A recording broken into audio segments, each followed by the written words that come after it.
અમદાવાદમાં મોટી દુર્ઘટના થતા રહી ગઈ।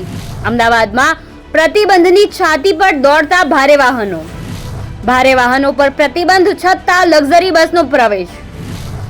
નિયમોના ધજાગરા ઉડાવી લક્ઝરી બસે અકસ્માત સર્જ્યો। પાલડી 4 રસ્તા પાસે બસે કારને ટક્કર મારી। નિયમોના લીરા ઉડાવવાની કોણે આપી મંજૂરી? નમસ્કાર, ન્યૂઝ ફોર ઇન્ડિયા માં આપનું સ્વાગત છે। હું ઈમાની આપની સાથે। તો રાજ્યમાં રોજબરોજ અકસ્માતની ઘટનાઓ વધી રહી છે। ક્યાંક ઓવર સ્પીડ તો ક્યાંક ઓવરટેકના ચક્કરમાં માસૂમ લોકોના જીવ સાથે રમત રમાઈ રહી છે। ત્યારે અમદાવાદના પાલડી 4 રસ્તા વિસ્તારમાં પણ ગમખ્વાર અકસ્માતની ઘટના બની હતી। અમદાવાદમાં ભારે વાહનોના પ્રવેશ પર પ્રતિબંધ છે, છતાં લોકો સરકારના નિયમોના ધજાગરા ઉડાવતા હોય છે। ત્યારે અમદાવાદના પાલડી 4 રસ્તા પાસે લક્ઝરી બસે અકસ્માત સર્જ્યો। ટ્રાવેલ્સ ચાર્ટર્ડ કંપનીની બસે એક 4 વ્હીલને ટક્કર મારી હતી। 4 રસ્તાના સિગ્નલ પર આ અકસ્માત સર્જાયો હતો। ઉલ્લેખનીય છે કે સિગ્નલ ખુલ્લું હોવાથી મોટી દુર્ઘટના સર્જાતા રહી ગઈ છે। ખાનગી ટ્રાવેલ્સની લક્ઝરી બસ અને કાર ધડાકાભેર અથડાઈ હતી। આ સિવાય આ બસે અકસ્માત સર્જી પિલ્લર સાથે પણ અથડાઈ હતી। તો શું છે સમગ્ર મામલો તે જોઈએ। અમદાવાદ શહેરમાં વધુ એક અકસ્માતની ઘટના સામે આવી છે। અમદાવાદના પાલડી 4 રસ્તા વિસ્તારમાં ગમખ્વાર અકસ્માતની ઘટના ઘટી હતી। રાત્રે 8 કલાક આસપાસના સમયે લક્ઝરી બસે કારને ટક્કર મારી હતી અને ત્યારબાદ લક્ઝરી બસ રોડ પર પિલ્લર પાસે જઈને ટકરાઈ ગઈ હતી। ઘટનાની જાણ થતાં પોલીસની ટીમ ઘટના સ્થળે દોડી આવી હતી। ટ્રાવેલ્સ ચાર્ટર્ડ કંપનીની બસે એક 4 વ્હીલ કારને ટક્કર મારી હતી। 4 રસ્તાના સિગ્નલ પર આ અકસ્માત સર્જાયો હતો। ઉલ્લેખનીય છે કે સિગ્નલ ખુલ્લું હોવાથી મોટી દુર્ઘટના સર્જાતા રહી ગઈ હતી। ઉલ્લેખનીય છે કે અમદાવાદમાં વધતા જતા પ્રદૂષણને અટકાવવા અને માર્ગ અકસ્માત નિવારવા માટે શહેરમાં આવતા ભારે વાહનો પર પ્રતિબંધ મૂકવામાં આવ્યો છે, જેથી લાઇટ મોટર વ્હીકલ એટલે કે ટ્રાન્સપોર્ટ વાહન કે જેનું કુલ વજન 7500 કિલોગ્રામ સુધીનું થતું હોય તેવા તમામ લાઇટ્સ ગુડ વ્હીકલ તથા તમામ લાઇટ પેસેન્જર વ્હીકલ શહેરની અંદર પ્રવેશ કરી શકે છે। તે સિવાયના વ્હીકલને શહેરમાં અવરજવર કરવા પર રાત્રે 11 વાગ્યા સુધી પ્રતિબંધ ફરમાવવામાં આવ્યો છે। છતાં પણ ટ્રાફિકના નિયમોને નેવે મૂકીને લોકો પોતાની મરજી ચલાવી રહ્યા છે। તો સવાલ એ છે કે હેલ્મેટ વગેરેના નિયમોનું પાલન ન થાય તો ટ્રાફિક પોલીસ મેમો ફટકારી દે છે, પરંતુ ભારે વાહનો છાકટા બનીને શહેરમાં મોત બનીને ફરી રહ્યા છે, તેમની સામે કોઈ જ કાર્યવાહી કેમ નથી થઈ રહી? અમદાવાદમાં દિન પ્રતિદિન ટ્રાફિકોની સમસ્યા પણ વધતી જાય છે અને સાથે એક્સિડન્ટની સમસ્યા પણ વધતી જાય છે। અત્યારે હાલમાં જ્યારે મોટા વ્હીકલોને અમદાવાદની અંદર 11 વાગ્યા પછી એન્ટ્રી હોય છે, તો આપ જોઈ શકો પાલડીના 4 રસ્તા ઉપર કે કેવી રીતે ટ્રાવેલ્સ દ્વારા એ અહીંયા પિલ્લરને ઠોકી દેવામાં પાલડી 4 રસ્તા ઉપર જ એક જણ આ લશ્કરી દ્વારા જોઈ શકો છો કે કેવી રીતના એક્સિડન્ટ અકસ્માત સર્જાવવામાં આવ્યું છે।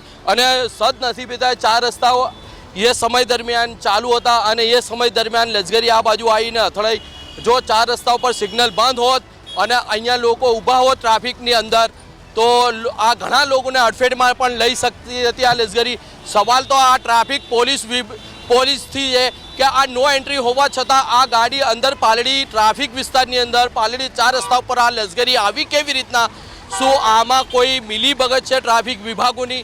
ક્યાં જ્યારે કમિશનરનો આદેશ છે અને અમદાવાદનો નિયમ છે કે 11 વાગે રાતના એની પછી જ ગાડીઓ અંદર એન્ટ્રી થવી જોઈએ, આ દિવસ દરમિયાન આ ગાડીઓ અંદર એન્ટ્રી કેવી રીતના કરી રહી છે? નો એન્ટ્રી હોવા છતાં લશ્કરી આવી ક્યાંથી?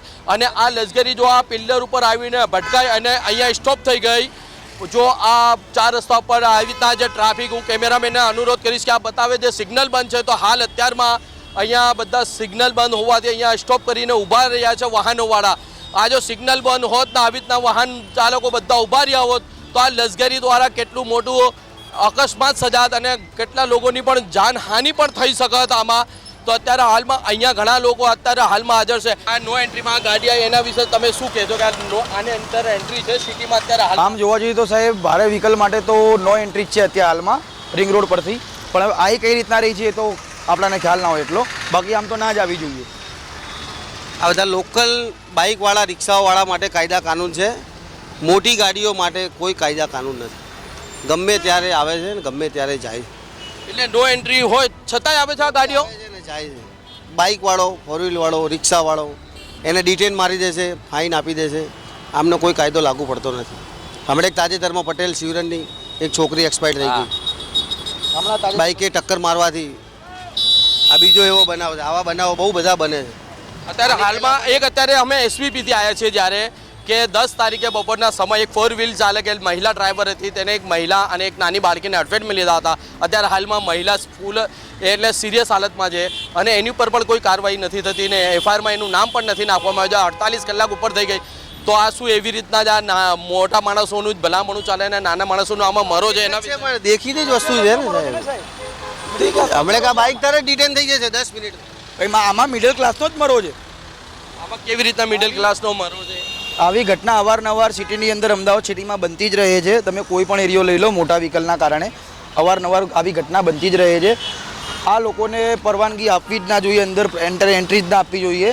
જે રાત્રે જે હતું પહેલાં જે સિસ્ટમ હતી કે 11થી સવારના 5 વાગ્યા સુધી એ જ લાગુ થવી જોઈએ. અત્યારે દિવસમાં પણ તમે જો ભારે વ્હીકલ અંધાધૂંધ ઓવર સ્પીડિંગ એટલું હોય છે જેની કોઈ લિમિટ નથી હોતી. હવે માનો કે જો આ ડિવાઈડર ના હોત તો અહીંયા ઉભેલા સામે કેટલા વ્યક્તિનું મોત થાત, કેટલા વ્યક્તિ ઈજાગ્રસ્ત થાત. અહીંયા જ્યારે આ સિગ્નલ પણ ખુલ્લું હતું એવું કંઈક જાણવા મળ્યું છે અમને સૂત્રો દ્વારા જ્યારે અહીંયા આવ્યા. જો આ સિગ્નલ બંધ હોત તો આ લશ્કરી કેટલા લોકોને અડફેટમાં લેત ને કેટલી ઘણા લોકોને સાહેબ આ સિગ્નલમાં આમાં ઘણા લોકો અડફેટમાં આવી જતા સાહેબ. તો અત્યારે હાલમાં તમને શું લાગે છે કે આમાં કોઈ ટ્રાફિક વિભાગ પોલીસ દ્વારા આની કંઈ મિલીભગત હોઈ શકે છે કે એના કારણસર જ એન્ટ્રી થઈ હોય કે શું કહેવા માંગે? હવે એવું તો સાહેબ આપણને ખ્યાલ ના હોય પણ અવારનવાર આ લોકો અંદર આયા જ કરે છે. 24 કલાક આ લોકોની એન્ટ્રી ચાલુ જ હોય છે. તો આમાં કંઈક તો રહસ્ય તો હોય સાહેબ. એમને એમ તો આવે નહીં. જેમ કે અહીંના રાહદારી ચાલક જે હતા એમની સાથે અમે વાતચીત કરી તો એમણે એવું કીધું કે અહીંયા હેવી વ્હીકલ અવારને અવાર આવતા જ હોય છે અને અકસ્માતો પણ ઘણા સજાતા હોય છે. જે રાહદારી હતા એમનું એવું કહેવું છે કે જો આની જગ્યા રિક્ષા ચાલક હોત કે બાઇક સવાર હોત તો એની ઉપર તરત કાયદેસરની કાર્યવાહી કરવામાં આવત, ગાડીઓ ડિટેન કરી દેવામાં આવત. અત્યારે હાઈકોર્ટ દ્વારા જ્યારે એક રિક્ષા ચાલકો જે 4 રસ્તા પર ઊભા હોય તેને ડિટેન કરવાનો ઓર્ડર પણ આવ્યો છે તો એની ઉપર અત્યારે હાલમાં ટ્રાફિક વિભાગ ખૂબ જ ધ્યાન દઈ રહ્યું છે. પણ જ્યારે આના વિષય પણ હાઈકોર્ટે હુકમ આપેલો છે અને કમિશનરનો આદેશ છે તો આવી મોટા વાહનો વિશે કેમ આ ટ્રાફિક વિભાગ ધ્યાન નથી દેતું? કેમેરામેન રશ્મિન સાથે news for India, Sharif Ganchi, Ahmedabad.